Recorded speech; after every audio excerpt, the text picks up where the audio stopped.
In the aftermath of World War II, Nazi Germany sprawling industrial complexes, on the heart of a war machine that terrorized Europe, now stood silent and abandoned. The factories, the engines of military power, were either dismantled or repurposed as the world struggled to rebuild in the shadow of devastation. But what became of these colossal structures, on the symbols of Nazi might? As Europe rose from the ashes, these factories became the stage for a complex battle of ideologies, politics, and economic necessity. How did the world transform these remnants of destruction into the foundations of a new order?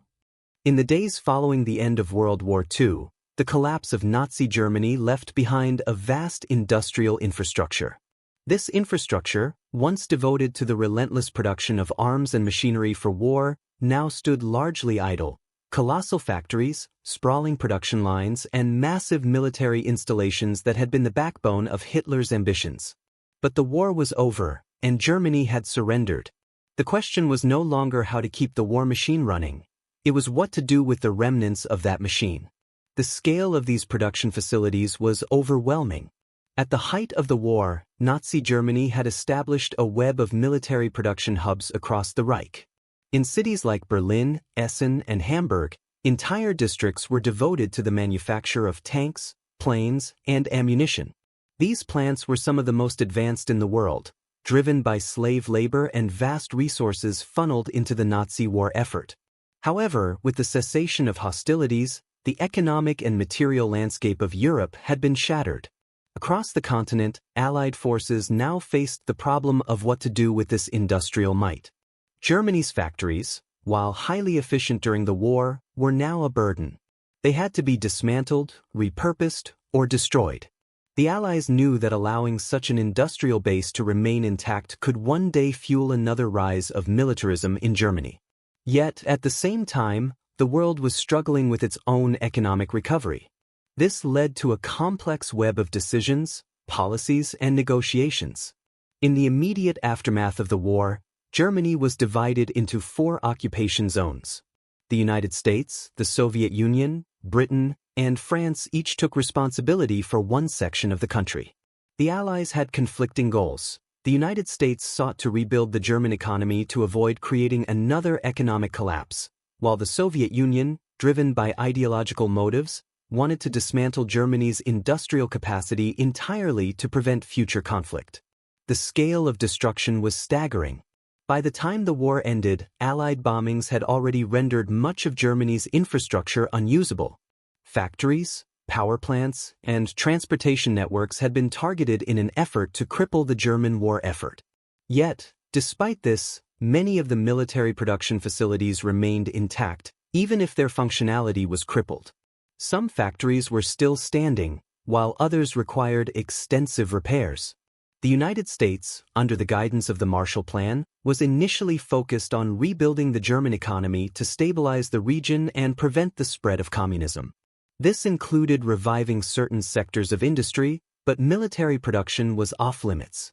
The American focus was on creating a civilian economy that could support Germany's population and contribute to European recovery. In contrast, the Soviet Union's approach was far more draconian. Stalin's demands included the total dismantling of any industrial plants with the potential to produce military equipment. In the Eastern Occupation Zone, which became the Soviet-controlled German Democratic Republic, entire factories were stripped down to their foundations.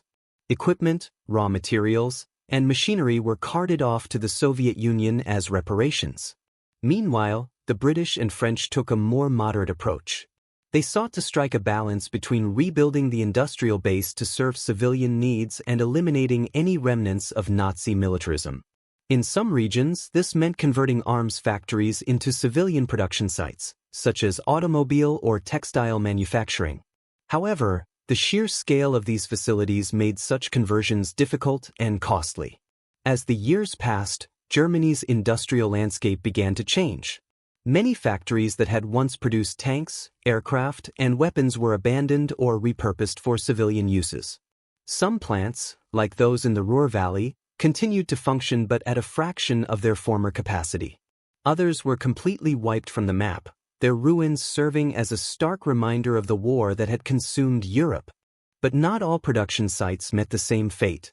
A number of German factories, particularly those associated with the aviation and automotive industries, would eventually be reactivated. The question was not simply one of decommissioning or scrapping machinery, but also what could be salvaged and repurposed in the face of economic necessity. The Allies, especially the Americans, sought to preserve what they could for future use in rebuilding the European economy. The story of these factories is one of gradual transition. In the early post-war years, vast amounts of equipment were looted, disassembled, or destroyed. Yet, as the Cold War intensified, certain factories began to serve another purpose, as sources of industrial production in the emerging ideological struggle between East and West. The Soviet Union's heavy-handed extraction of resources from its occupied zone played into this larger geopolitical context, while the Americans and Western allies invested heavily in rebuilding Germany to become a capitalist stronghold in the heart of Europe. By the end of the 1940s, the process of dismantling and reconfiguring Germany's wartime industries had reached its midpoint. While some factories had been successfully converted to civilian uses, many were still lying dormant or in the early stages of repurposing. The full extent of the transformation would take decades, as the post-war world tried to reconcile the need for reconstruction with the deep scars of war. What had once been the epicenter of military production would eventually give way to new forms of economic output. But the journey from destruction to rebirth was a complicated one, marked by political maneuvering, economic necessity, and, above all, time.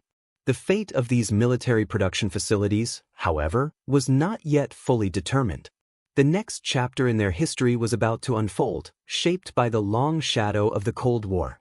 As the dust settled over the ruins of Germany's industrial infrastructure, the Allied forces faced an unprecedented challenge. By 1949, the process of dismantling the vast network of military production facilities was far from complete.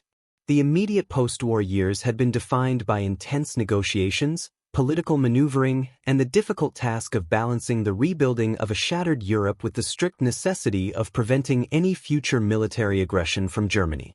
For the Allies, the dismantling of Nazi Germany's war machine was not just about ensuring peace, it was about imposing a new reality on the country. In the western zones of occupation, under the direction of the United States and its allies, rebuilding efforts began to take shape. The Soviet Union, having stripped its own zone of any useful equipment, had already pushed for reparations in the form of both industrial and raw material extraction, leaving the eastern zone devastated. Meanwhile, in the West, the cold reality of the material loss was balanced with an increasing desire to bring Germany back into the fold of the post-war European economy. But how could this be done when the foundations of the old war machine still loomed large over the landscape? In the early post-war years, the dismantling process was as chaotic as it was systematic. The Allied powers had decided, in principle, to ensure that Germany could not rebuild its military capacity. Factories that once churned out tanks, aircraft, and artillery were targeted for complete destruction or reconfiguration. But, while this policy was the foundation of the initial post-war actions, a closer examination of the actual events reveals a far more complex process. In 1946, the Allied Control Council issued the first instructions for the deindustrialization of Germany. The policy was harsh. The intent was to strip the country of its capacity to wage war again. The factories in the Ruhr Valley, which had once been the heart of German military production, were systematically dismantled. Machinery, tools, and entire production lines were either destroyed or sent as reparations to the Soviet Union. These actions had deep and lasting consequences on the economy. It was estimated that by the end of 1947, over 80% of the German industrial base had been either dismantled or rendered non-operational. Yet, despite the scale of this destruction, there were still many factors at play that would shape the ultimate fate of these massive military facilities. At the heart of the problem was the human cost of such a process. As industries were stripped bare, thousands of workers were left unemployed, disoriented, and without a clear purpose. The economic situation in Germany was dire. The effects of the war, combined with the collapse of the Nazi regime, had left the country in ruins. The infrastructure of cities, transportation networks, and power plants had been ravaged by Allied bombings, and the currency had collapsed. With food shortages and rampant inflation, the last thing the Allies needed was further economic collapse in their zones of occupation. In response to this, the United States adopted a policy shift known as the Marshall Plan, which aimed to stabilize Western Europe by providing much-needed economic aid. This plan, announced in 1947, would change the course of the industrial transformation in Germany. The Marshall Plan allowed for the rebuilding of civilian industries, but it did not include provisions for military production. In the western zones of Germany, factories that had once built tanks, aircraft, and ammunition were now being converted to civilian uses. In Essen, for example, the famous Krupp armaments factory, which had been one of the largest suppliers of war material for Nazi Germany, was repurposed into a civilian steel plant. The city, which had been heavily bombed during the war, was left with a legacy of industry and a workforce that had to transition from war to peace production. Similar efforts were undertaken in other parts of the country. But the sheer scale of the industrial base meant that the transition was neither quick nor simple. Yet, even as efforts to repurpose military factories for civilian production began, a growing realization emerged: some factories could not be simply converted. The machinery that had been designed for tank production or aircraft assembly was highly specialized. It was not suited for mass production of consumer goods. In many cases, factories were too large to be easily retooled. The cost of converting these facilities was high, and the urgency of rebuilding civilian infrastructure meant that many of these massive production sites would remain unused or abandoned for years. Meanwhile, in the Soviet-controlled zone, the dismantling of military facilities was carried out with a sense of ideological urgency. Stalin's approach to the German industrial base was one of total extraction. Factories in East Germany were stripped down to their very foundations. Equipment, tools, and machinery were shipped off to the Soviet Union as war reparations. Entire production lines were disassembled, and the labor force that had once worked in these plants was either deported or left without work. What remained was an industrial wasteland. The Soviet Union sought to erase the memory of the war, and by dismantling Germany's military production capabilities, it ensured that East Germany's factories could not be reactivated in the service of future aggression. In the coming years, both the western and eastern zones would begin to see limited industrial revival, but under very different conditions. In the West, the need for industrial output eventually led to the re-establishment of factories that had once been devoted to military production. But the ideological rift between the East and West would ultimately determine the future trajectory of these facilities. By the early 1950s, the Cold War had begun in earnest. As Germany was divided into two separate states, the Federal Republic of Germany in the West and the German Democratic Republic in the East, the contrast between the two regions' approaches to industrial development became stark. The West, backed by American economic aid, began to rebuild its economy through a mixture of private industry and government support. Factories that had once made tanks were now producing cars and consumer goods. In contrast, the Soviet Union's approach in East Germany was characterized by central planning and state-run industries, where many factories remained focused on heavy industry, albeit with a strong emphasis on civilian production. In West Germany, this industrial transition would give rise to the Wirtschaftswunder, or economic miracle. The factories that had once built weapons for the Nazi war machine now helped fuel the rebirth of the country's economy. The automotive industry, for instance, saw the retooling of former military vehicle plants into civilian car production lines. This included the legendary Volkswagen plant in Wolfsburg, which had originally been built to produce military vehicles during the war. By the mid-1950s, the factory was producing civilian automobiles that became symbols of Germany's economic recovery. Yet, even as West Germany began its industrial resurgence, the process of repurposing wartime factories in the East was more complicated. Many of the industries in East Germany continued to be focused on heavy manufacturing, with little emphasis on consumer goods. The legacy of the war still loomed large over these factories, which struggled under the weight of Soviet central planning. Despite these challenges, the East German government, under Soviet influence, continued to push for industrial growth, often with limited success. In both East and West Germany, however, the immense scale of the industrial facilities left behind after the war meant that many sites simply could not be repurposed. The sheer size of these factories and the specialized nature of their equipment meant that some factories were left to rust or fall into disuse. For some of the largest plants, their ultimate fate would be determined not by their capacity for future production but by the forces of geography, politics, and economics. By the 1960s, many of the large-scale military production facilities of the Nazi era had either been dismantled completely or left to decay. Some were converted into industrial parks or abandoned entirely.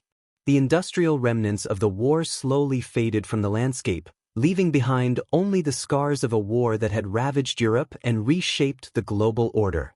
The massive military production facilities that had once driven the war effort in Germany were no longer the symbols of power they had once been. They had been repurposed, dismantled, or abandoned. Their legacy was one of industrial transformation, shaped by the complex realities of post-war recovery and the geopolitical dynamics of the Cold War. These factories, once capable of producing thousands of tanks, aircraft, and weapons, were no longer part of the war machine. Instead, they became symbols of a different era, one in which the scars of the past were slowly being healed, but at great cost. The fate of these massive German military production facilities after World War II is a story of loss, transition, and the uneasy reconciliation between the past and the future. The war had ended, but its legacy was far from over.